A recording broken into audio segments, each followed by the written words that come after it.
जहां मद्यपान हो रहा हो, पहली चीज तो बिल्कुल भी गलत नशा करना ही नहीं। और अगर कहीं हो रहा है, कहीं दिख रहा है, तो उस जगह से, उस स्थान से तुरंत भागो।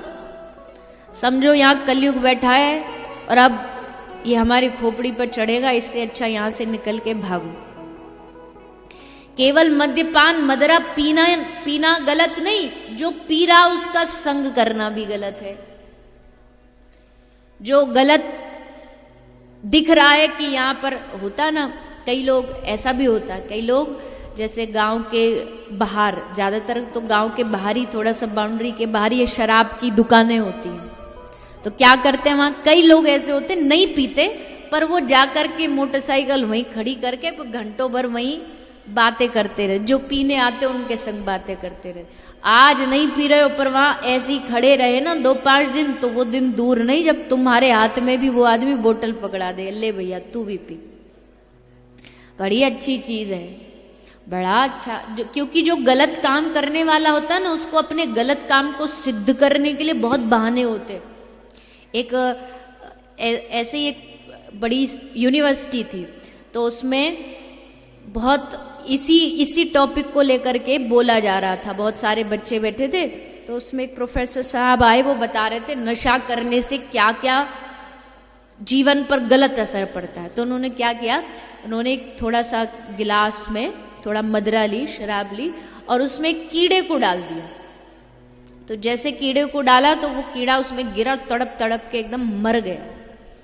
तो प्रोफेसर साहब ने कहा, देखो हमने आपको लाइव एक्सपेरिमेंट दिखाया कि जो नशा करता, गलत आहार करता है, तो शराब कितनी बुरी चीज़ है कि इसमें कीड़ा भी जाए तो वो भी मर जाता है। तो प्रोफेसर साहब ने तो बड़ा खुश होकर के एक्सपेरिमेंट बताया। वहीं पीछे एक शराब पीने वाला बैठा था, उसको तो बहाना चाहिए था, तो खड़ा होकर बोला, देखो ये तो अच्छी बात है। बोले इसमें क्या अच्छी बात है? बोले शराब पियेंगे तो पेट में जितने हमारे कीड़े होंगे सब मर जाएंगे, इसलिए तो बड़ी अच्छी बात है। अब जो जिसको गंदा काम करना है उसको तो कहीं ना कहीं से ये बहाना चाहिए ही चाहिए कि वो बहाने ढूंढ ही लेता है, पर ऐसा नहीं।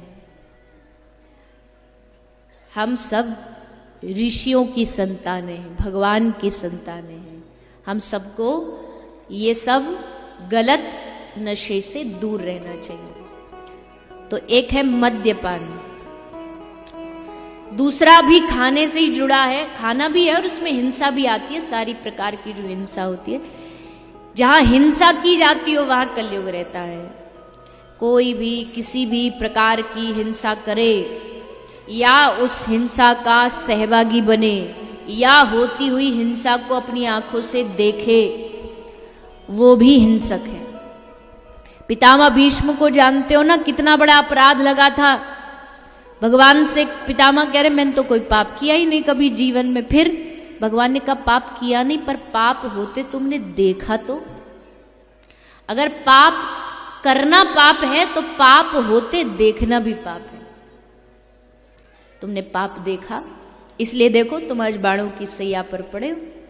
तो अगर कोई हिंसा कर रहा और हम उसे देख भी रहे हैं तो भी हम उसके पाप के सहभागी हैं, पाप के भागीदार हैं। इसलिए कोई भी प्रकार की हिंसा नहीं होनी चाहिए जीवन में। किसी भी प्रकार की हिंसा करके किसी जीव को मार करके अपना पेट नहीं भरना। किसी जीव की हिंसा करके अपना पेट भरोगे तो हम सोच नहीं सकते, नरक भी छोटा पड़ जाएगा, नरक के जितने दंड हैं वो भी छोटे पड़ जाएंगे इस पाप के सामने। इसलिए गलत आहार नहीं, गलत खाना पीना नहीं। अगर भजन में आगे बढ़ना चाहते हो, गौरहरि की कृपा प्राप्त करना चाहते हैं, महाप्रभु की, कृष्ण की, श्री राधा रानी की कृपा प्राप्त करना चाहते हैं, इस जिव्या से, इस कंठ में, इस पेट में वही वस्तु जानी चाहिए जो आप भगवान को भोग लगा सकते हो। उसके अलावा दूसरा कुछ नहीं।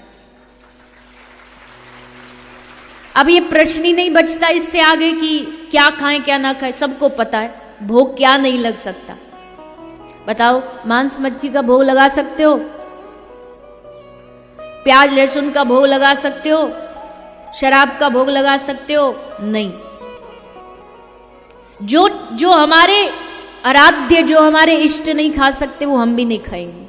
बिना भोग के कुछ खाना ही नहीं, कुछ पाना ही नहीं। और जब बिना भोग के कुछ पाने, बिना भगवान को खिलाए कुछ पाना नहीं, तो ये वस्तु कैसे खा लेंगे? ऐसी वस्तुएं आहार में होनी चाहिए जो आप भगवान को अर्पित कर सको, गलत आहार नहीं। और अगर नहीं माने, अब देखो भैया, पता सबको है कि ये खाना पीना गलत है, जानते सभी है, फिर भी नहीं मानते, तो फिर क्या? कोई बात नहीं, करते रहो। यहाँ खा रहे हो, हंस रहे हो खाते खाते, लेकिन वहां जब ऊपर जाकर के हिसाब किताब, जब यमराज के जब डंडे पड़ेंगे, यमराज की जब लाठी पड़ेगी, तो चीखेंगे, चिल्लाएंगे, कोई हमें मौका दे दे, कोई हमें अवसर दे दे, पर अवसर अब हाथ से निकल गया, अवसर हाथ से चूक गया। जो गलती तुमने कर दी, अब उसका कोई पश्चाताप नहीं, तुम कर चुके हो। इसलिए गलत आहार नहीं। निवेदन मेरा सबसे। और आप तो पंडाल में जितने बैठे हो, आप सब तो गलत खाते ही नहीं होगे, है ना?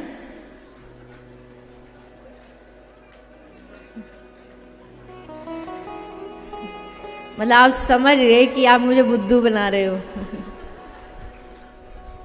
हाँ हाँ, बहुत देखे तुम्हारे जैसे।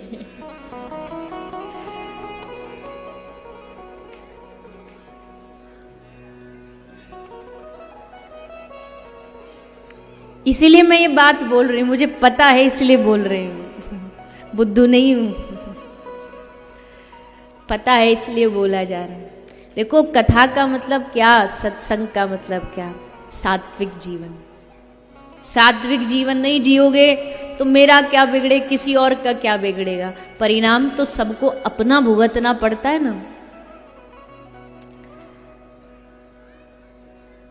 इसलिए बिल्कुल नहीं, ठान लीजिए ये कथा सुन करके, मेरी बात को हाथ, ये प्रार्थना समझ लीजिए, आज्ञा समझ लीजिए, निवेदन समझ लीजिए, जो समझना समझ लीजिए। आप बस ये सोचिए, भगवान ने इतना सुंदर सृष्टि का निर्माण किया, इस सृष्टि में भगवान ने कितनी सुंदर सुंदर खाद्य वस्तु दी, खाने की वस्तु दी, फल दी, सब्जी दी। बादाम खाओ, अकल बढ़ेगी। काजू किशमिश खाओ, बढ़िया। अजी चलो तुमको ये सब आज वाली जो पिज्ज़ा बर्गर खाओ, उसमें भी कोई नहीं, उसको भी बढ़िया सात्विक बना करके भगवान को भोग अर्पित करके ऐसा बनाओ जो भोग लग सके। कुछ भी खाना खाओ, ये गलत चीज़। जिसमें हिंसा हो रही हो, जिसमें किसी की हत्या हो रही हो, जिसमें किसी का लघु खून बह रहा हो। अरे सोचो ना, एक उंगली कट जाने पर खून बहता तो आदमी क्या करता? अरे नहीं नहीं, देखना नहीं, हमको खून को देख के घबराहट हो जाती है। सोचो, जब एक पशु को मारा जाता है, एक जीव को मारा जाता है, उसको काटा जाता है, वो चीखता है, चिल्लाता है, तड़पता है, रोता है, उसका दर्द कौन सुने? एक एक उसकी इंद्री पुकारती है कि कोई इस समय आ जाए और आकर के इस दुर्बुद्धि को समझा दे कि नहीं, ये गलत काम मत कर, तो इसका परिणाम बड़ा भयानक होगा। कोई समझा दे उस समय। आपके बच्चे भी, आजकल के बच्चे गाजर मूली समझते हैं, कोई भी कहीं भी जाकर के गलत उल्टा सीधा खा लेना, पी लेना, जीवन बर्बाद कर लेना। अरे जैसा तुम्हारा आहार होगा, जैसा तुम सुनोगे, जैसा देखोगे, जैसा खाओगे, वैसा बनोगे। पशु का शरीर में जाएगा तो पशु जैसी प्रवृत्ति होगी, कहां से भजन भक्ति कर पाओगे? इसलिए ये निवेदन है सबसे, गलत नहीं खाइए। भगवान ने संसार में खूब सारी चीज दी है आपको खाने के लिए, खूब सारी, भगवान ने कोई कमी नहीं छोड़ी, भगवान ने सबके लिए अलग अलग व्यवस्था कर दी। शेर के लिए उसकी व्यवस्था, शेर चाहे कितना भी पशु को मार के खाए उसे पाप नहीं लगेगा। आप कहो जी शेर भी तो पशु को खाता, वो भी तो पाप नहीं, वो पाप का भागीदार नहीं, उसकी भगवान ने प्रकृति ऐसी बनाई है, वो मारे खाए काटे उससे कोई पाप नहीं लगने वाला। मानव की प्रकृति क्या है? मानव की प्रकृति है दया, सबके प्रति दया। वो नहीं रही तो फिर मानव मानव नहीं। तो हिंसा से दूर, तीसरा स्त्री संग से दूर, पराई पर स्त्री जो होती है, वैश्यावृत्ति वैश्यागमन, ये जो करता है वहां से दूर, और उस व्यक्ति से भी दूर, उसके संग से भी दूर। और चौथा, जहां जुआ खेला जाता, जुआ मतलब यही समझ लीजिए जहां अपवित्रता का धन कमाया जाता हो, ये 4 जगह। तो ये कुछ कुछ स्थान हैं जिनसे बचाव करके कलयुग से बचा जा सकता है।